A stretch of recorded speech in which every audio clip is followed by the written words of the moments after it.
It's a new year, and a lot of people are looking for resolutions to improve their lives. Tonight, we have a potentially game-changing suggestion from my Nightline co-anchor, Dan Harris.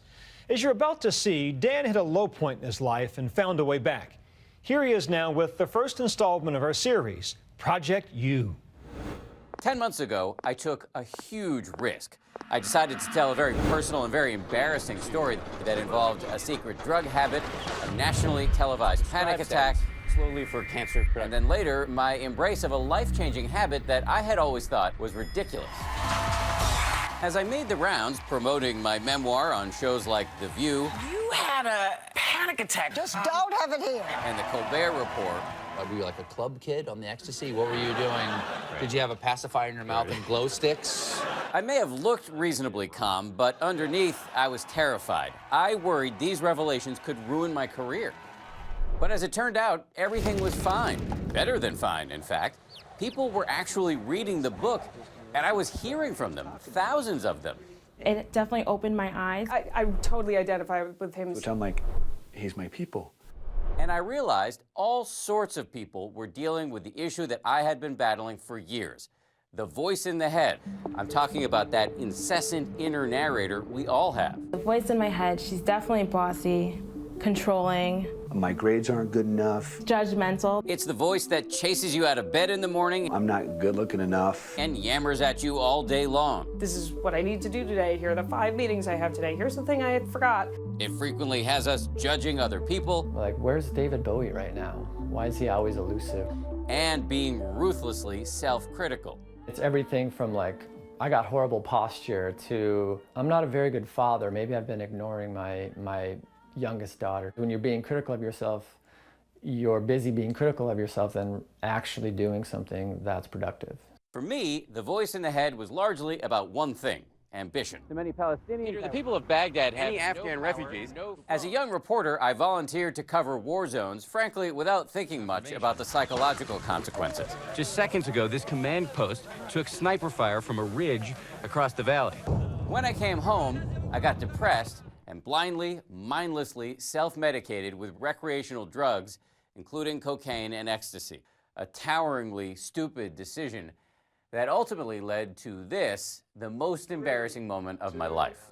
Dan Harris is at the news desk, Dan. This is me filling in on Good Morning America back in 2004. Just a few seconds into my spiel, I had a panic attack live on national television.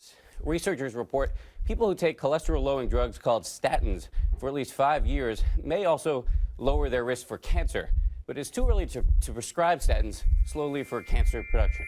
At this point, I knew I was helpless, so I bailed right in the middle.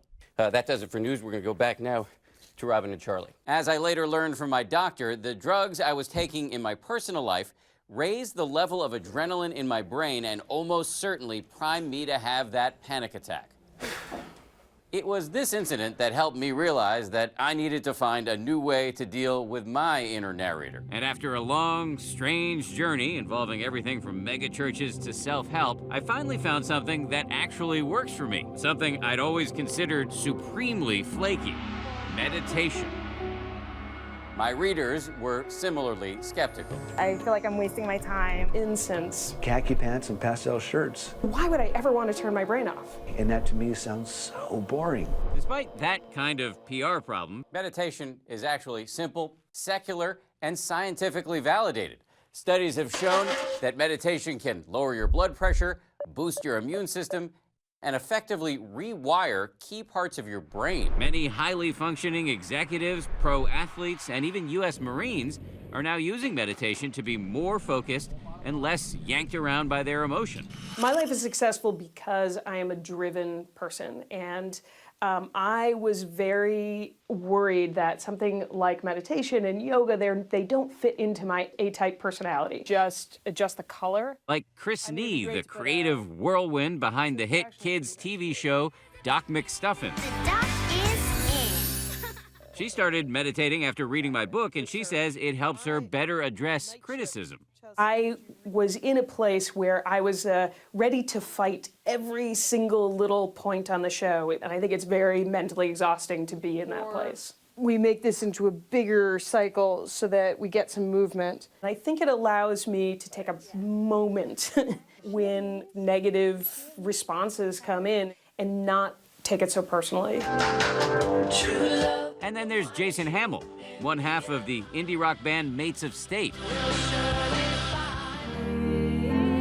When I started meditating, that I was afraid was going to happen, as I thought like that it would just sort of breeze over all of the passion. I don't know what to do here. He's found that by meditating, he's actually honed his creative edge. It'll actually allow you to create better and express what you're thinking more, because you'll focus on that one feeling or thought. I think at first, it seemed like it was making him like more selfish. Ultimately, it is a great thing for him. I think it's a great thing for all of us. In my case, meditation has helped me cut back on mindless behavior like losing my temper, checking my email in the middle of conversations, or eating when I'm not hungry. Now, it won't make your life a nonstop parade of rainbows and unicorns, which is why I came up with a somewhat tongue-in-cheek title for my book, 10% Happier. However, as I've now learned after hearing personal stories from my readers, meditation can provide a happiness boost that goes well beyond 10%. I just felt like I was always living in the future. Najmi Alice graduated last spring with a degree in nursing. Felt like I was miserable thinking about, why am I not getting this job yet? She says she was consumed by anxiety about her future. It's like I wanted to fast forward into having my job. And I feel like with meditation, it showed me that I hit the play button now. This is the time for me to start living. The day after we met her, she had a job interview, and she says meditation helped her prepare. I felt like I was in the zone and I was answering the questions, and I just felt I was showing my best side. And I think it helped because you're now looking at a newly hired nurse. And then there's Chris Exton. I was desperate. That was a desperate time for me. He's a father of two and a recovering addict. Last summer, he says he couldn't see a future at all. I got to the point where the inner dialogue was telling me how awful I am, how stupid I am, and was telling me to act out. I developed this plan. I'm going to commit suicide. Here's how I'm going to do it. He now says meditation has helped him get to an infinitely better place. Who knows what the future will bring? You know, I'm here. I could have killed myself, and I would have missed out on so much. I am so grateful for this idea of meditation. So think about it. If meditation can work for a recovering addict, a young professional, a rocker, a TV executive, and a fidgety, skeptical newsman, maybe it can work for you, too.